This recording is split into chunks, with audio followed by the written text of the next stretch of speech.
Hello and welcome to In the Tunnel, episode number 29. Ooh, one away from 30.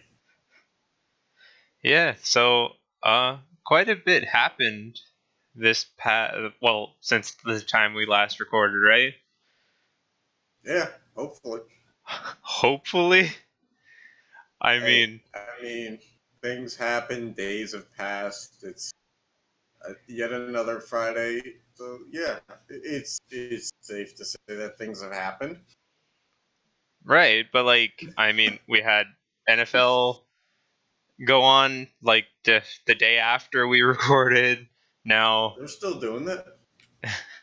now it's like basketball's pretty well into the season, and NHL's on its All-Star break as of now. So I'll be yeah, honest with you, I just thought that the Penguins had like one of those bye weeks. I had no idea like it was actually that it was like everybody had off for the All-Star break. yeah, everybody had off Thursday, today, tomorrow, Sunday, and then games start on Monday, but I think there are only 2 games. Yeah, well, that's Monday's thing. We don't have to worry about that right now. Yeah. Nor should we. So you ready? Let's just jump straight into it, huh? Yeah, as we often do. Right. So let's start straight with NFL. Yeah, Uh, you want to football. go over the games from last week? Sure. I mean, maybe, kind of. Sure. Let's do it.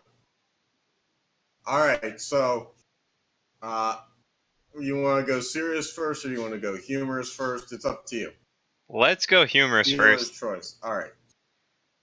So, unfortunately, I made I said on the last show, I believe that I was going to make sure to be paying close attention to the broadcast um, of the AFC Championship game, open for more humor in the broadcast team of Nance and Romo, and they let everybody down, or at least me. I can't speak for anybody else in terms of what qualifies as funny.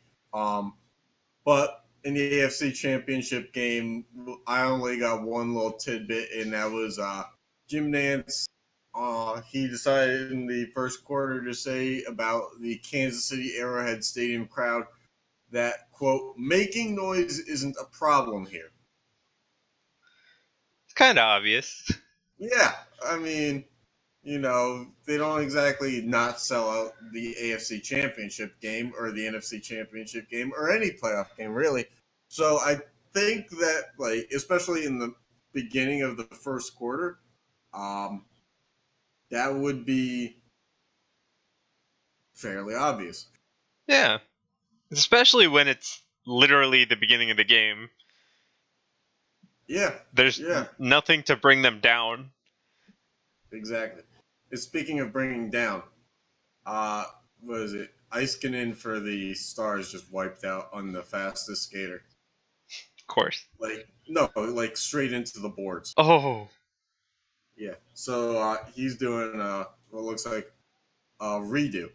I'm not sure. Anyway, we'll get to that later. But just a little real time update. All right. So that's what I had on the humorous side. Not much for the AFC. So let's get into the serious side. The Patriots won 37-31. In overtime. All right. You know, Yay. truly a Cinderella story. Yeah, I don't think either of us are happy about that one. Well, it's not happy in general, but I this one mean, doesn't help. I think both the teams I picked lost Yeah, didn't I pick New England? Or did because because I picked Kansas City. Yeah, and then I picked.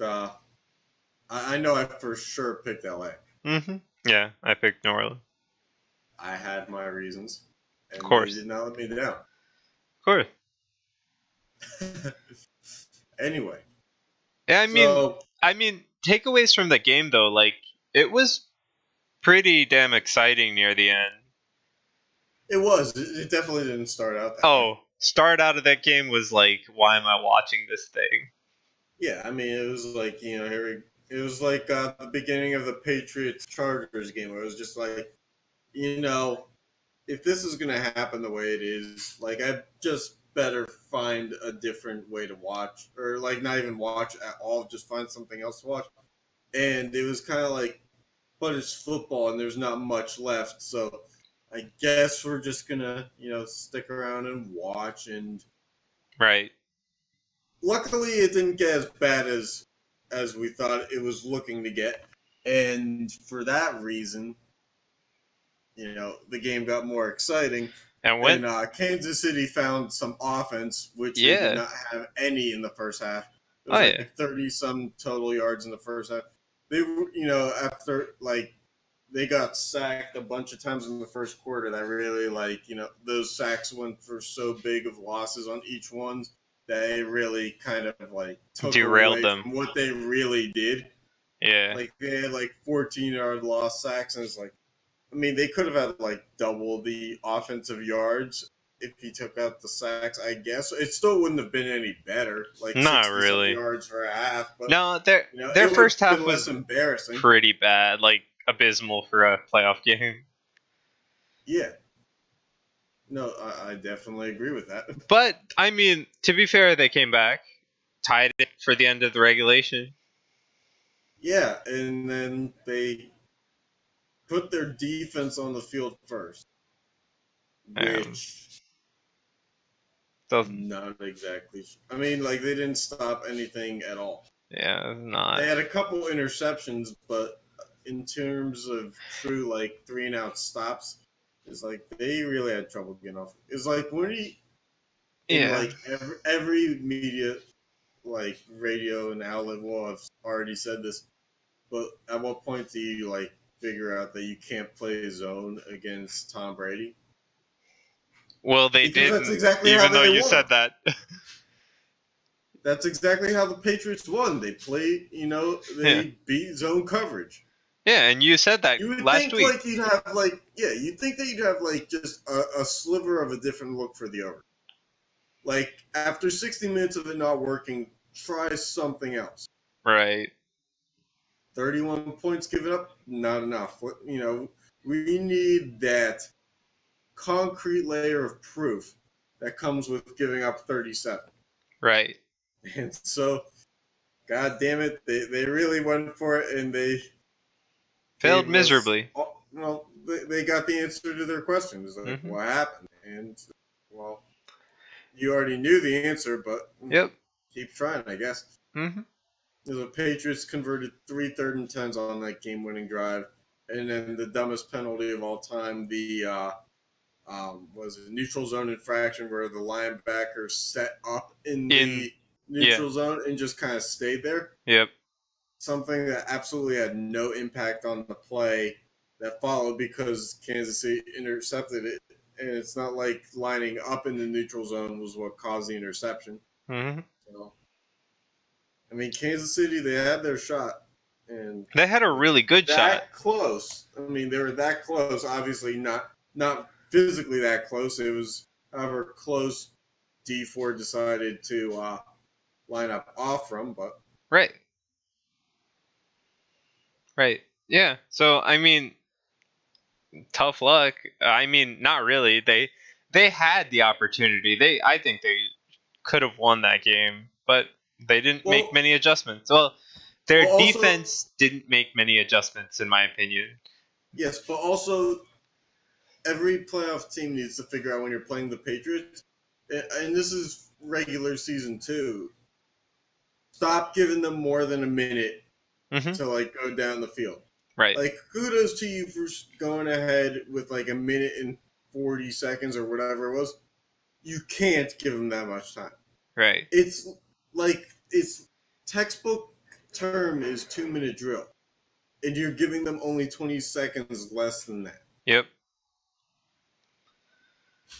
They got it. I mean, like run down the clock a little bit because like I get that you have to score, but your offense is clearly able to move down the field well enough that's like you can take a little more time. Mm-hmm. So now that we got that depressing game out of the way, we want to move on to the next one? Sure. I mean, not that either of us are truly depressed, although I guess we could be. Eh. Yeah, anyway. So the NFC champ game. Yeah. So let's go serious on this one first. Okay. All right. Uh, so it was a horribly officiated game. Went back and forth for the most part. I mean, the Saints did jump to a 13-point lead at the start, which if they really like kept their foot on the gas and kept going for fourth downs like they had all season, they could have gone and probably taken a bigger lead. Mm-hmm. But it's the playoffs, and you choose to play it safe, and it came back to bite them. And then, the obvious pass interference call that did not get called. Oh, yeah. There was horrible officiating on both sides. There was, like, missed face mask calls, missed holding calls. If you're a Saints fan, you guys got away with some stuff, too. Obviously, the other stuff wasn't, let's call it, like, deal-breaker stuff. But it was still pretty bad on both sides. I feel like in those games, the ones that matter are the ones that are blown up, right? Like that pass interference. Mm-hmm. And it's not to say that the others don't matter. It's just that they have less of an impact on the outcome of the game because of when this pass interference happened more so. Kind of. If you were to tell me hypothetically that, like, on the drive that pass interference happened, that there was, like, a missed Saints holding call when they were on their own 30-yard line, then it's like the magnitude of that gets overlooked. But for, like, really, it probably shouldn't have been. But if you look at it and you can say, like, I don't know, earlier, like, whenever, you can go all the way back in, like, the beginning of the second quarter, maybe, whatever. Mm-hmm. It really doesn't matter when, like, it's just the fact that I feel like calls that are blown later in the game are kind of like inflated in their impact. Because I feel like you blow a pass interference call midway through the second quarter, not many people are going, like, it's still important, sure, but like, not many people, like, are gonna go up in arms about it because you still have over half the game left. Yeah, I'll agree with that to an extent. All right, I'm shifting here. I gotta make it look better.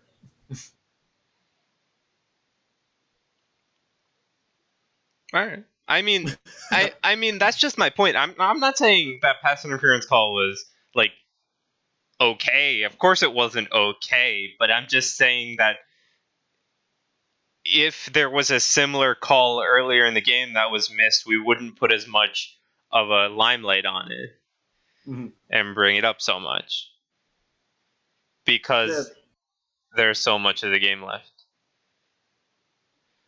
Yeah, no, you're right. All right, so that being said, Drew Brees throws an interception in overtime, which was then turned into a very risky 57-yard field goal that, if they miss it, Saints have great, field position to start their next drive and only need a field goal. And, I mean, it was still a hell of a game. Yeah. Definitely. I mean, again, I think both games were really good. It's just, this one got decided because of blown calls. And the other one, like, was just a bad decision in like, time left and, at the end of the game. So Yeah, no, I'll agree with that.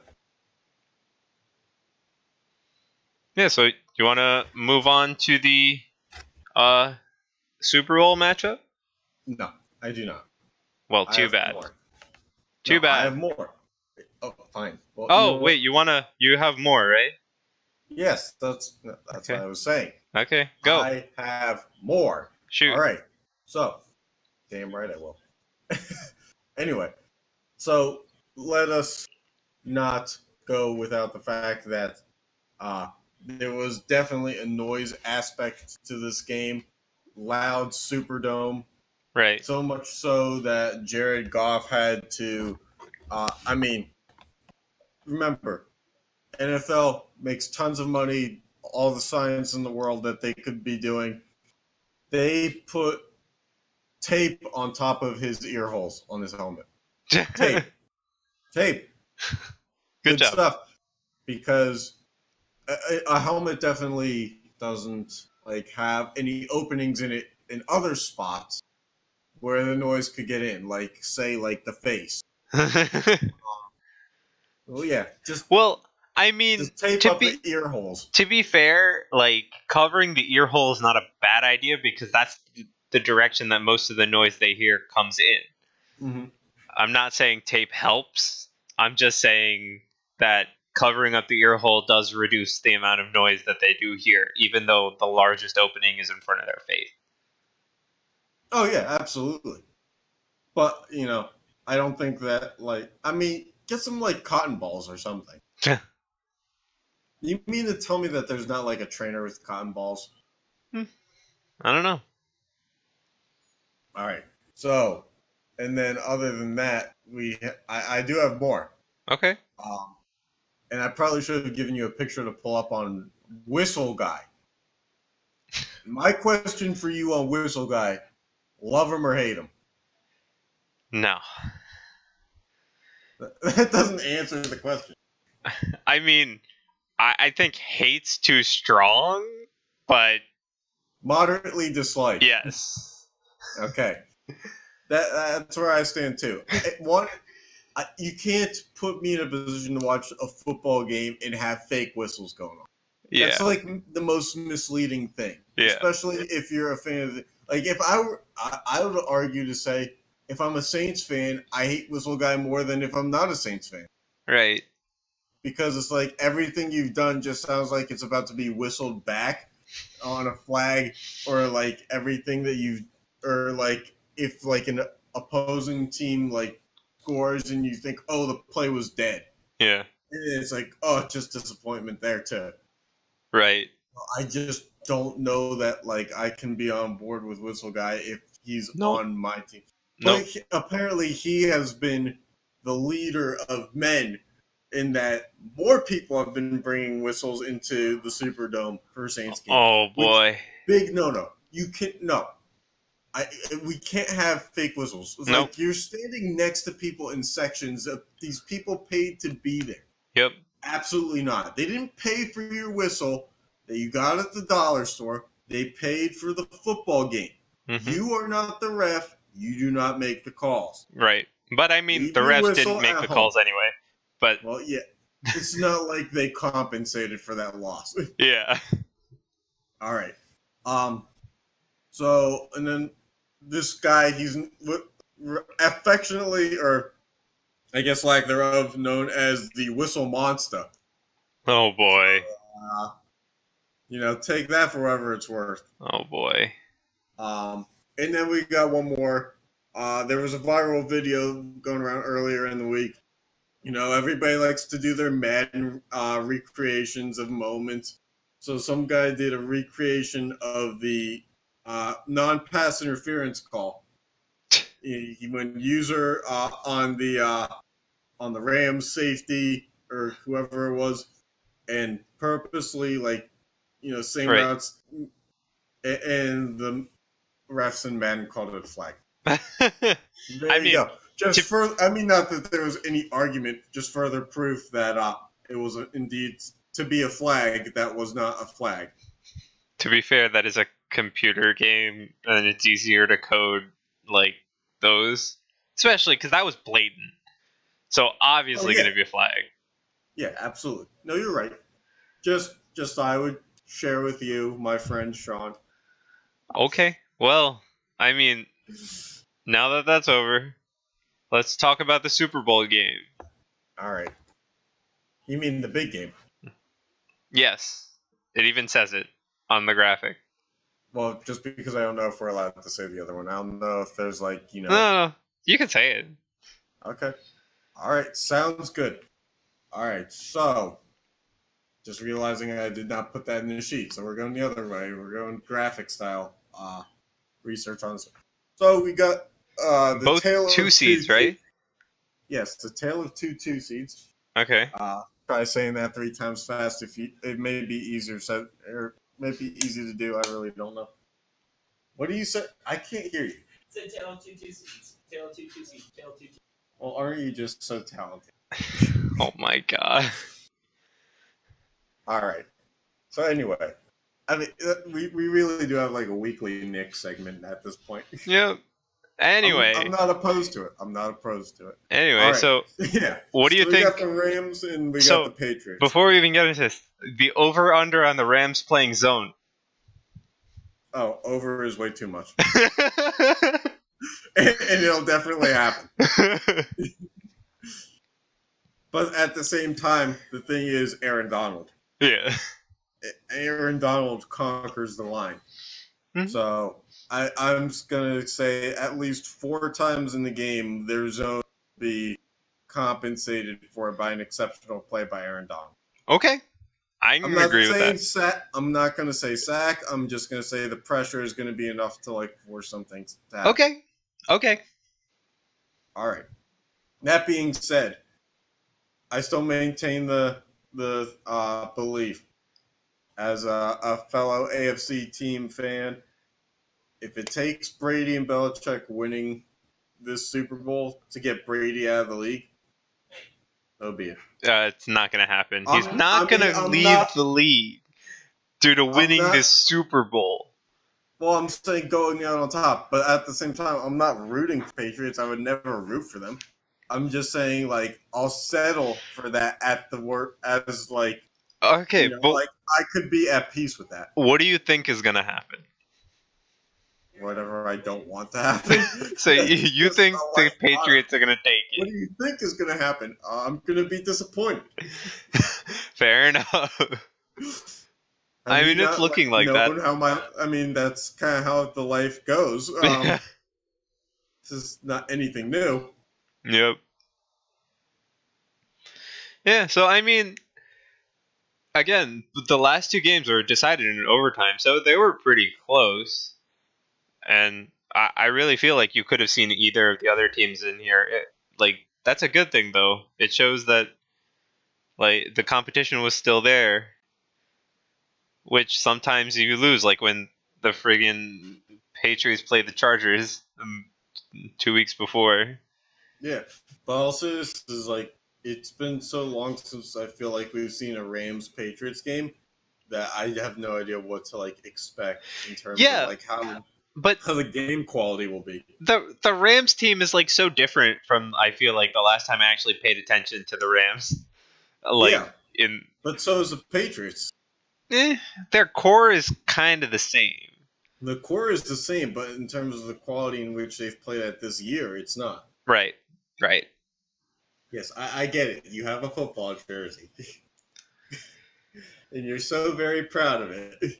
All right, so, I mean, I'm hoping still for a close game because I feel like it's either like the Patriots are going to run away with it or... Yes, I think all Super Bowls benefit from the fact that, if it's a close game, it has a higher entertainment value. Aside from the halftime show. Yeah, or, honestly, there's always the demographic that watches the Super Bowl for the halftime show. I never understood really why. What about the demographic that watches the Super Bowl for the commercials? Okay, but in today's landscape where, like, the internet is so dominant, yeah, like that demographic gets phased out. Yeah. because they could just watch it on Twitter like 2 minutes later. Mm-hmm. Oh. I'm like, anyway. Alright. So, I mean, I have nothing else to say about that game. What about you? Go Rams. Aside from picking a side. Hey, I have to support my peers. Fair Go enough. Rams. All right, so let's move on. Let's hit basketball for the first time in quite a while. Yes, because we don't really do basketball, but we're gonna do basketball. No, I mean their All-Star break is coming up, isn't it? Yeah, February 7th. That's like like that. It's like a month away, or not February a month away. 7th is like 2 weeks. Hey man, it's still January. It's the end of January. I mean, but the thing is like I feel like the NHL All-Star Weekend should be in February, and it's not. I feel like normally they're like a week apart, and this feels like they're worlds apart now, even though it's only like 2 weeks. Yeah, I mean, I don't think I think I always liked when the NHL are. I would like the NHL All-Star game to be earlier because we're looking at the season starting in October Mm-hmm. and ending just after March. Mm-hmm. So halfway through the season, you're looking at end of early January. Mm-hmm. So I feel like the NHL All-Star game is kind of late. And I know that the NBA started 2 or 3 weeks after, 2 weeks after the NHL. Mm-hmm. So it makes sense that they're offset like this.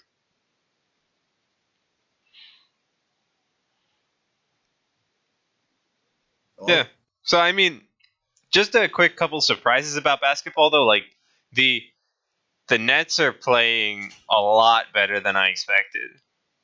Dude, the Nets don't even have a true dominant player. That's what makes it so much better. I mean, D'Angelo Russell is still supposed to be a good young player with promise, Mm-hmm. but the thing is they've gotten it from guys who were in the what was it, former D League, now G League. They've gotten it from guys who were second round picks, and Right. it's just really fun to watch. They beat the Rockets in overtime. Yep. While James Harden has been on this 50-plus point streak, Mm-hmm. of 7 or 5+ games. So kudos to the Nets. I feel like they probably won't, if they make the playoffs, they won't win an opening round matchup against a 2 seed, but they could make it interesting. And I think for the Nets, That's all amazing. you can ask for. Yeah, Dude, making the playoffs is all you can ask for at this rate. Exactly. At the way that the Nets have been going for the past couple of years, Mm-hmm.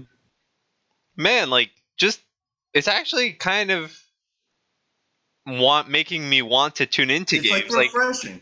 They're playing the Knicks today, right? Ooh, and yeah, I have a fun thing on the Knicks, but finish your thing. But them playing the Knicks today was actually something I would have watched only because they're both hometown teams, and it's not like one of them's just gonna completely blow out the other anymore. Yeah, no. The Nets aren't the team that's going 8 and 73 or whatever anymore. So it's refreshing to see them play like this. Anyway, go ahead. It is. All right. First of all, I think I read an article recently about how the Knicks. I mean, they're finally they've bought into the fact they're doing an intentional rebuild. Okay. And they better have. They've taken on these so-called busts from other teams and basically put together a team on that. Giving these guys second chances while they kind of tank towards building something. And you kind of have to praise and appreciate the fact that they're finally doing things right in terms of like seeing their team as a project that Right. they have to approach. And I think that it deserves a lot more credit than it gets.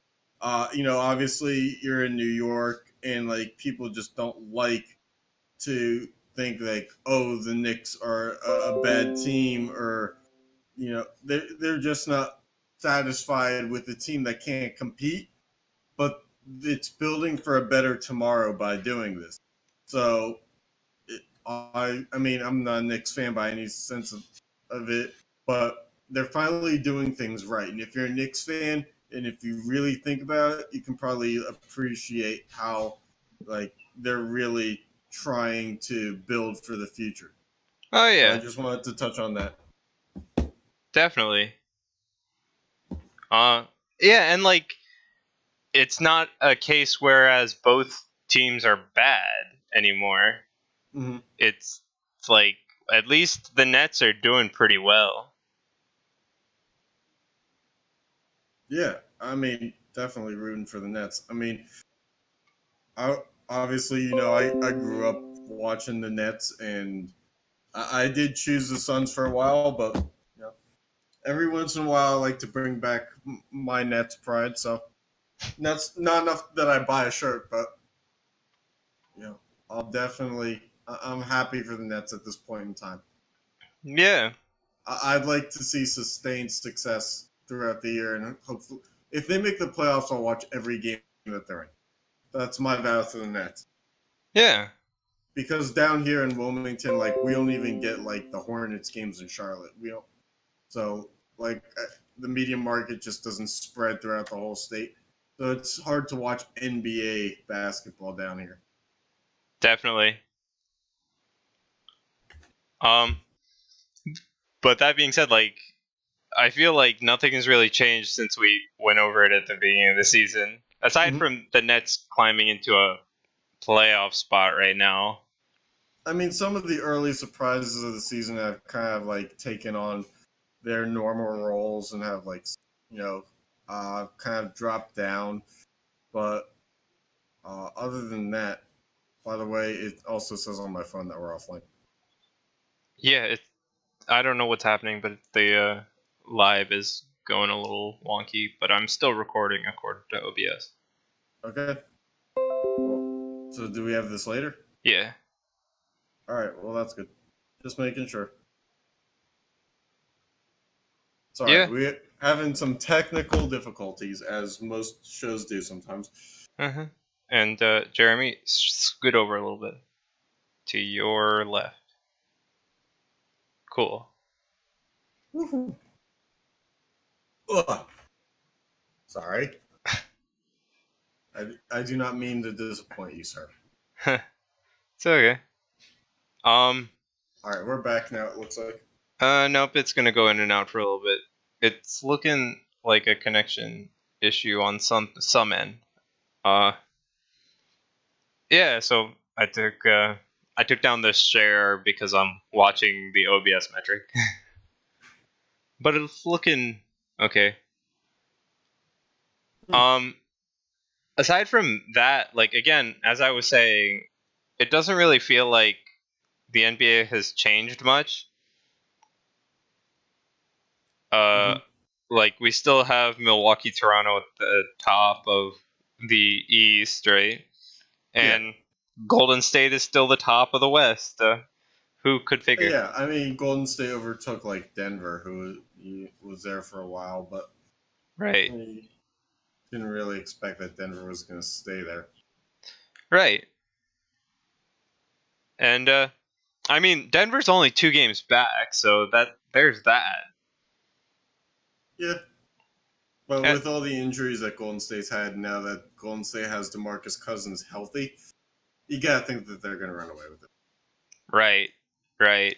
I mean, I agree, but and again, like I'm kind of expecting it. So Mm-hmm. Um, but I do know they're starting their All-Star game in 2 weeks. So next week we probably will cover a little bit of that because that should be a little bit of fun. Mm-hmm. Otherwise, you want to move on to NHL? As we said, the All-Star skills competition is currently going on. Yeah. Do you want to go back to 3 Yep. screens? Uh-huh. Do you want to And do the photobomb video or no? no. All right. We'll touch on that one later. Sure. Or I'll tweet it out. We're doing the whole social media thing. Alright. Anyway, Just while he's tweeting it I'll out. put all my no, not now, but I'll put all my reactions. You know, just like retweet it and put all my reactions on it. Alright. Well, anyway, let's just the final All-Star rosters. So the Atlantic has Eichel, Kucherov, Matthews, Skinner, Pasternak, Stamkos, Tavares as the forwards. Chabot Yandel as the D, and Howard and Vasilevsky as the goalies, due to Okay. Price having to withdraw. Right? Yeah.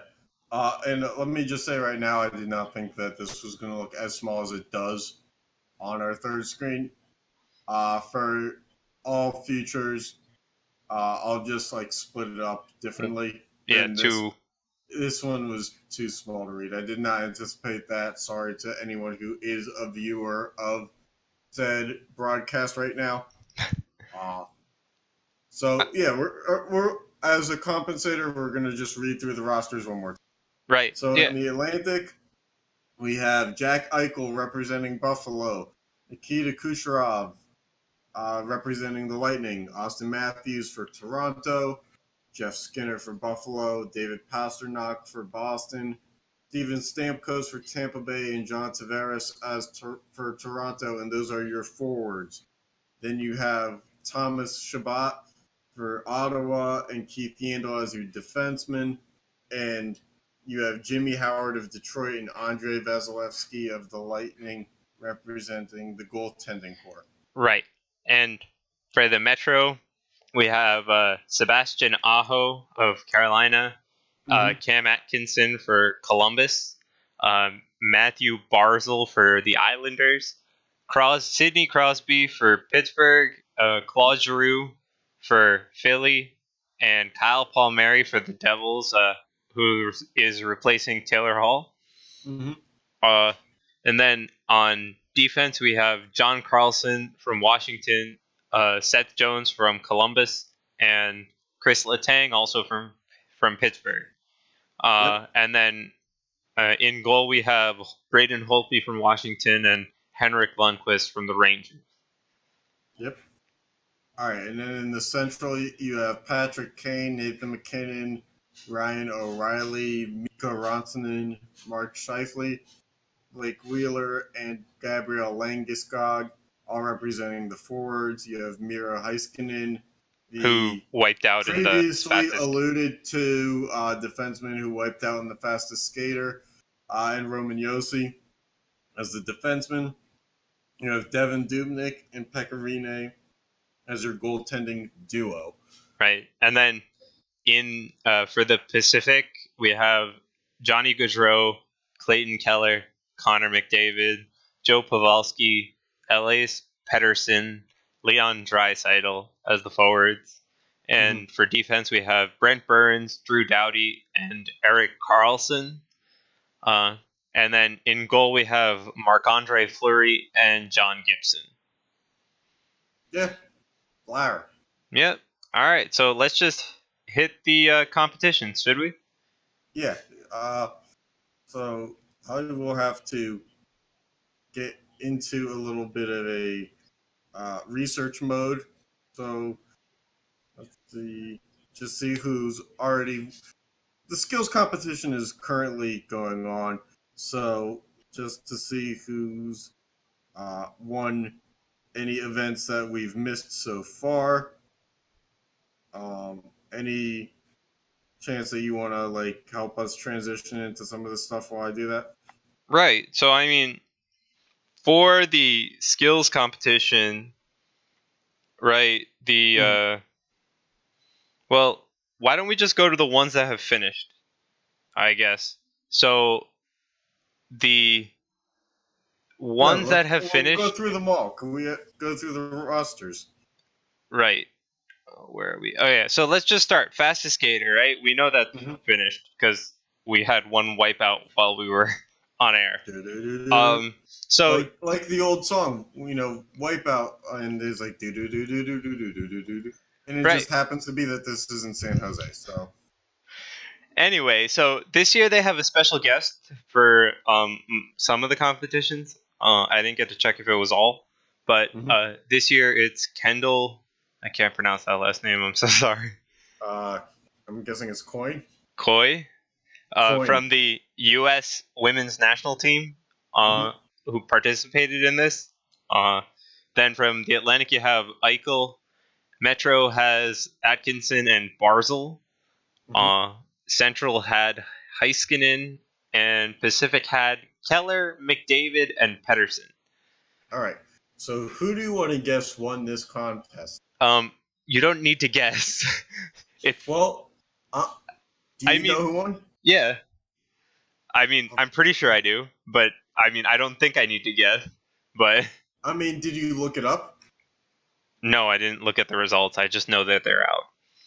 Okay. So who's your guess as to who won then? It's definitely McDavid. No, it was not McDavid. What? Oh wait, that's the puck control. My Dude, bad. McDavid definitely won this thing. Hold on. Yeah, it was. I was looking at the puck control one. Oh my god. Hey, this live thing had it first on their. I just figured it was the oldest.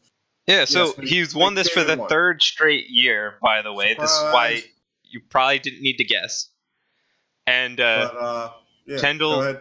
Coin, she got 7 out of 8, right? There are 8 people on that list. Yes, but only a half second, or 8/10 of a second behind McDavid. Right, but this is fastest skater, so 8/10 of a second is still... Hey, she's on the Olympic team. Right. McDavid isn't. But that's because he's in the NHL. Facts are facts. Anyway, so you want to move on? You can't say I'm wrong. Move on? Yeah. All right. Let's do it. So Let's get hyped. you want to go over the puck control contest? Yeah. So, let's see. I had a link here. Hold on. Because I like to educate. So this drill was 8 players will compete in a single round event that includes stick handling, cone control, where the puck is dribbled through a series of 8 cones in a zigzag formation, and gates, where a skater approaches and is required to shoot or guide a puck through holes in the gate.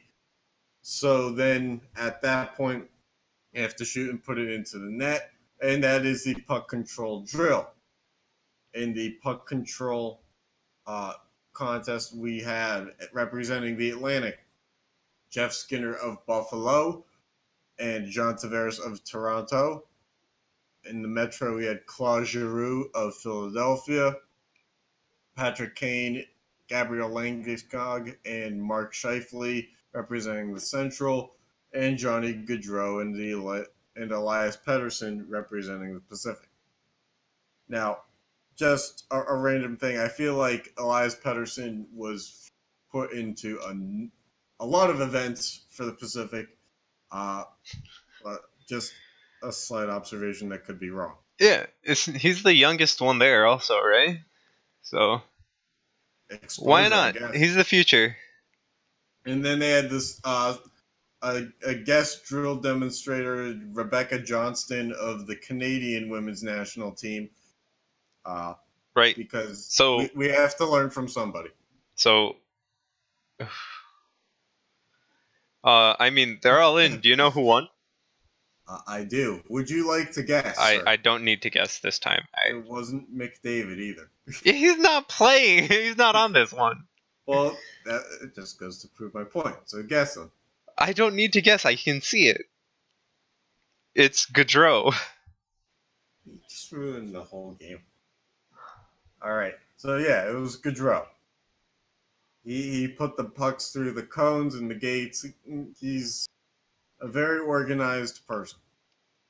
And he course. does it in such an efficient manner. Johnny Gaudreau of Calgary, bringing a title home for all of Canada.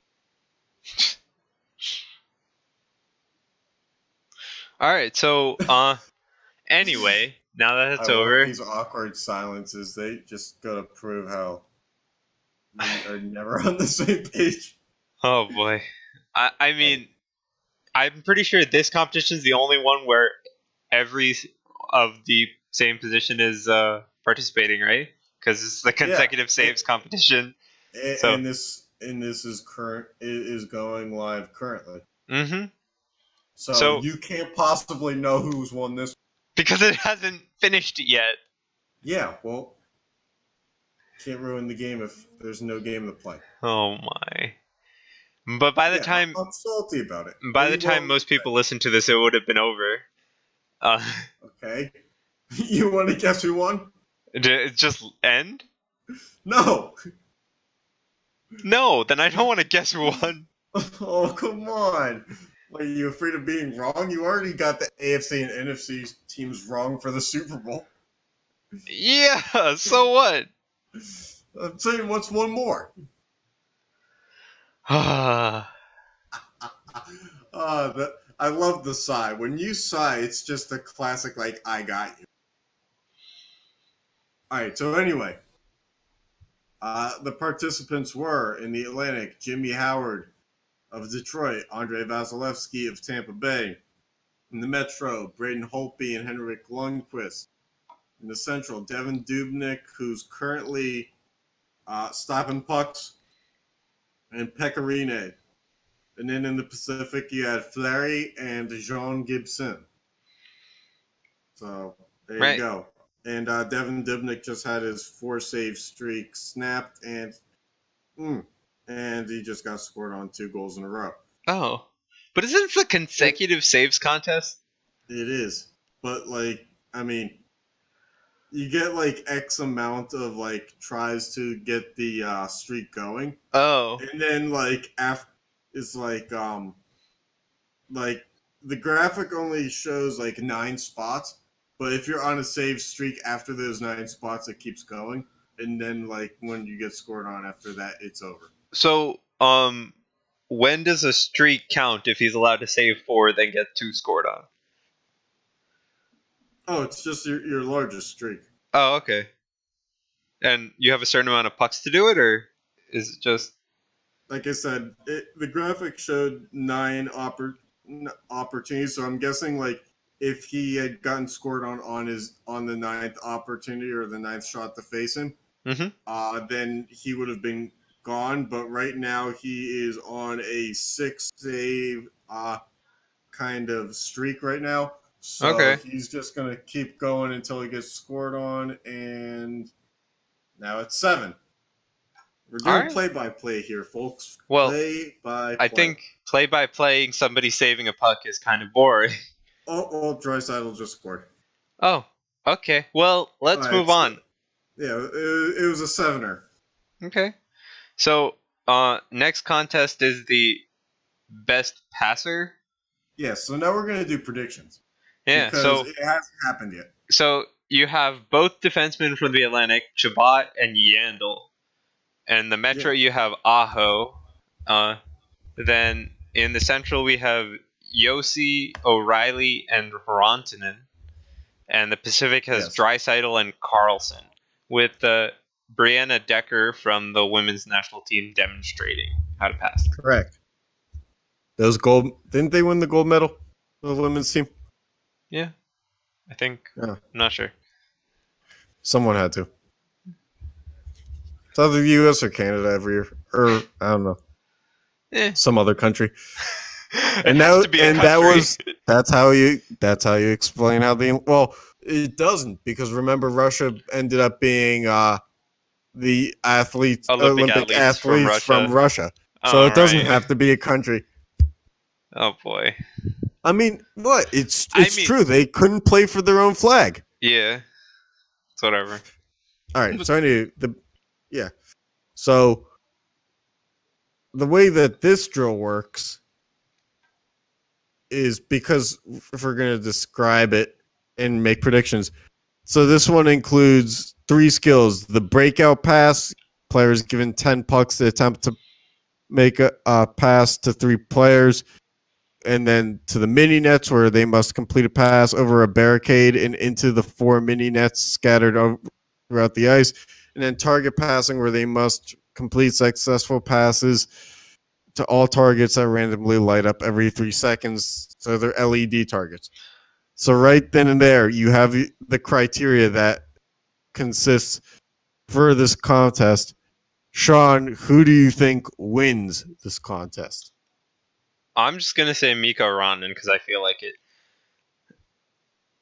All right, I'm gonna go Carolina homegrown. I think it's Aho. I'm basing that off of no expertise. All right. So anyway, I'm going dark horse for the saving streak competition. It looks like they have once per, so each forward or defenseman gets to shoot on their own goalie, and the longest save streak in those shots. So in most of the teams it's 9, but I think right. Metro Like I has 8. said, if they're on a streak when that 9 expires, they keep going until the streak is broken. Oh, okay, yeah. So I mean, they get at least 9 shots to start their streak. Correct. You are correct in that. All right. So what do you think? Who do you think is going to win this one in the past? The passer? No, yeah, the passer. I said Aho. Okay. I think I'm going dark horse on that one. And Okay. I think that Aho, much like the Hurricanes, will be more in it than we anticipated. All right. So let's do hardest shooter, as you named it. In here we have Stamkos, and then Carlson and Jones from the Metro. Stamkos is from the Atlantic. Carlson and Jones from the Metro. Central has nobody, and the Pacific has Burns. Who do you think? I don't think we have to describe what the hardest shot is. Okay, I'm crossing 2 off for you, and then I'm gonna work down. It's not gonna be Carlson, and it's not gonna be Jones. Okay, I was gonna say I'm taking Burn. Metro out of it. I was gonna say Burn. But... Yeah, well, maybe I'm thinking Burns. Maybe a little hometown adrenaline boost will get a couple MPHs out of him. Okay. I'm gonna give him the hometown bump to like see how he can do there. Okay. And I'm picking Stamkos to win it. Okay.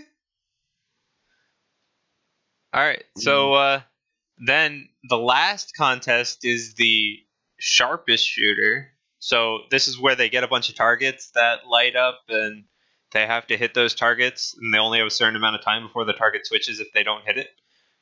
Correct. Right. So this one has precise.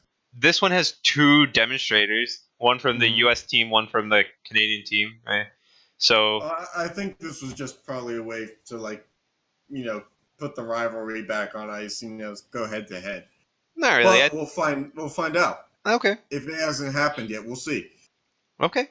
So and Fleury just gave his stick to a fan. Oh, okay. So so the Atlantic has Matthews and Pasternak. The Metro has Letang and Palmieri. The Central has Wheeler, and the Pacific has Doughty and Pavelski. What do you think? See, I like Letang in this contest, but I don't know that I like Letang to win this contest. I don't think so. I'm sorry. Well, I mean, for some reason, he's in this for some reason. It's just not the reason. You have to have every team represented in every player. It's just right. Yeah, and the Penguins with Crosby out due to illness tonight. It's just Letang represents in a different way. I'm thinking it's either Matthews or probably edging it to Matthews because he's just more the complete player of this list of candidates. Right. I'd give it to Matthews also, I think. All right. All right. So that is all for our slides. I want to watch some hockey skills. Of course you do. Who doesn't? And I what a shocker, Lundqvist got scored on. hey, dude, he's actually been like really good the Yeah, past but couple of days, it was or on the past half a but season. it was on the 8th shot. So Oh, now okay. his best streak can only be 4. Okay. No, never mind, because on the 9th shot he got. So now it keeps going. Huh. I stand corrected. I don't know how to think. And then Keith Yandel with it. No. No. You just missed one. Oh, by the way, shout out our ball hockey team, the Vigilantes. Last season we lost in the championship game to a team that we found out went undefeated all season. Oh, okay. Played that team first game of this season, beat them 4-1. Nice. Shout out our team. Let's get a championship this time around. Let's go. Good luck with that. Thank you, sir. I'll keep everybody updated. And if not everybody, then at least you, because I know you care about me. So how those sticks treating you? The new one? Oh, the actual senior stick. Yeah. Oh, the new sticks that I bought. That Yeah. Okay. So let's have a little in the tunnel story time tale. So let's just say if you ever sell hockey sticks on Facebook Marketplace or Craigslist, don't lay all the sticks out on a bed with the blades facing the same way. So as I found out, because I'm a righty, some woman that I drove all the way down to Carolina Beach, which is like 30 minutes from here, to pick up 3 sticks for a total of $10, which is an insanely good deal under normal circumstances. She didn't know about hockey. Like, I asked if it was like if they were senior sticks or junior sticks. She didn't know. I was like, fine, I'll take the chance on that, because they were all laid out on a mattress to look like they were righty sticks. So I show up. 2 of these sticks are lefty sticks. I'm not a lefty. And the stick that's a righty is and well, yeah, at 6 feet tall, I don't qualify for using that one. So if anyone in the Wilmington area is a left-handed shot and needs a hockey stick, I got you covered. I got you covered. Let's make a deal. It's called free. Just hit me up. I got you. Yeah. Live you learn, I guess. I mean, for $10, I don't really regret it. I'll just give it. Like, I have a couple friends who play the ball hockey league or lefties. They'll have a spare stick in case like they break theirs, and Fair enough. Yeah. It's always fun to have a good story though. Yeah. And a reason to drink beer. Hey. Of course. That and the Patriots and Landry Jones. Keep you drinking. Alright, well, thanks for... What's new with you, Sean? Let's keep this going. Party time. I literally have nothing. Any fun stories? Anything No. happen? No. Aw. Please? No. Aw. Anyway, I tried, guys. I tried. thanks for tuning in and listening to us ramble for the most part. When And- we ramble, that's when we're the best. See you in the next episode. See you guys next week.